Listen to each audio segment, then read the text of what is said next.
নমস্কাৰ বন্ধু বান্ধৱীসকল, আশা কৰোঁ সকলোৱে কুশলে মংগলে আছে আৰু মোৰ দি থকা ভিডিঅ'বোৰো কিজানি চাই আছে।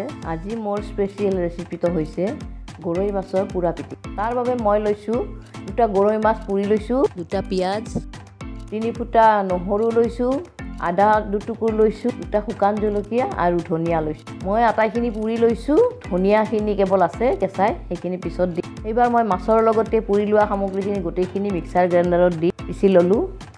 তাৰপিছত মই এটা পিঁয়াজ কাটি লৈছোঁ সৰুকৈ, তাত অলপমান মিঠাতেল দিছোঁ, ধনিয়াখিনিও কাটি লৈছোঁ। মাছৰ পিটিকাখিনিত পিঁয়াজখিনি আৰু ধনিয়াখিনি এড কৰিম, নিমখো দিলোঁ জোখ অনুসৰি। মোৰ ৰেচিপিটো ৰেডি হৈ গ'ল।